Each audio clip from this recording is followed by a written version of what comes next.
Sai everyone Dharmasthala ಅಸಹಜ ಸಾವಿನ ಪ್ರಕರಣ ಹೊಸ ಅಪ್ಡೇಟ್ ಕೂಡ ಬಂದಿದೆ. ನಿನ್ನೆ ನಮಗೆ ಗೊತ್ತಿರೋ 6ನೇ ಗುಂಡಿಯಲ್ಲಿ ನಮಗೆ ಕುರುಗಳು ಕೂಡ ಪತ್ತೆಯಾಗಿದ್ದು ಅಂತ ಕೂಡ ಹೇಳಿದ್ದಾನೆ. ಮೂರೇ ದಿನ ಕಾರ್ಯಾಚರಣೆ ಕೂಡ ನಡೆದಿದೆ. ಮಹತ್ವದ ತಿರುವು ಕೂಡ ಮಾಡಿದೆ. ಇತ್ತ 7ನೇ ಗುಂಡಿ ಇನ್ನು ಕೂಡ ನಿಮಗೆ ಇವತ್ತು ಆಗಿರ್ತಾರೆ ಅಂತ ಮಾಹಿತಿ ಬರ್ತಾ ಇದೆ.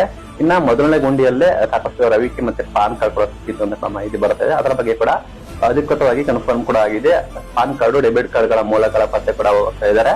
ಅದು ಕೂಡ ಯಾರೋ ಒಬ್ಬ ವ್ಯಕ್ತಿ ಸತ್ತೋಗಿದ್ದಾನೆ, ನಾಲ್ಕಿಂದಾನೆ ಅಂತ ಹೇಳಿ ಮಾಹಿತಿ ಬರ್ತಾ ಇದೆ. ನಮ್ಮ ಮೈನ್ ಥಿಂಗ್ ಈ ರೀತಿ ಕುತೂಹಲ ಕೂಡ ಮಾಡ್ತಿದೆ ಜನರಲ್ಲಿ. ಈ ರೀತಿ ಕುರುಹುಗಳು ಕೂಡ ಸಿಕ್ಕಿದ್ದಾವೆ 6ನೇ ಗುಂಡಿಯಲ್ಲಿ, ಮೂಳೆಗಳು ಕೂಡ. ಅದನ್ನೆಲ್ಲ FS ಅಧಿಕಾರಿಗಳಿಗೆ ವರ್ಗಾವಣೆ ಕೂಡ ಮಾಡಿದ್ದಾರೆ. ಇನ್ನು ಕೂಡ ಆಳವಾಗಿ ಗುಂಡಿ ಸುತ್ತಮುತ್ತ ಎಲ್ಲ ಅಗದು ತನಿಖೆ ಕೂಡ ಮಾಡ್ತಾ ಇದ್ದಾರೆ. ಮೈನ್ ಥಿಂಗ್ ಯಾರಿಗೂ ಕೂಡ ಗೊತ್ತಾಗ್ಬಹುದು, ಮುಂದೆ ಸಾಕ್ಷಿ ನಾಶ ಆಗುತ್ತೆ, ಆ ರೀತಿ ಆಗುತ್ತೆ ಅಂತ ಗೊತ್ತಾಗ್ಬಹುದು ಅಂತ ಹೇಳಿ ಅದನ್ನ ಫುಲ್ ಕವರ್ ಮಾಡಿ, ಎಷ್ಟೇ ಮಳೆ ಬಂದು ಕೂಡ ಆ ಜಾಗವನ್ನು ಕೂಡ ಫುಲ್ ಕವರ್ ಮಾಡಿ ನೀಟಾಗಿ SIT ಅಧಿಕಾರಿಗಳ ಮಾಹಿತಿ ಕೊಟ್ಟಿದ್ದಾರೆ. ಇನ್ನು SIT ಮುಖ್ಯಸ್ಥ ಪ್ರಣವ್ ಮುಖರ್ಜಿ ಅವ್ರನ್ನ ಕೇಂದ್ರಕ್ಕೆ ವರ್ಗಾವಣೆ ಕೂಡ ಮಾಡ್ತಾರೆ ಅಂತ ಹೇಳಿದ್ರು. ಇಲ್ಲ, ನಾನು ಇಲ್ಲೇ ಇರ್ತೀನಿ ಅಂತ ಹೇಳಿ ಕ್ಲಾರಿಫೈ ಕೊಟ್ಟಿದ್ದಾರೆ. ಇಷ್ಟೆಲ್ಲ ಅಪ್ಡೇಟ್ ಬಂದಿದೆ. ನೆಕ್ಸ್ಟ್ ಏನೇನಾಗುತ್ತೆ ಅಂತ ಹೇಳಿ ಎಲ್ಲರೂ ಕೂಡ ಕುತೂಹಲ ಕೂಡ ಮಾಡಿದ್ದಾರೆ.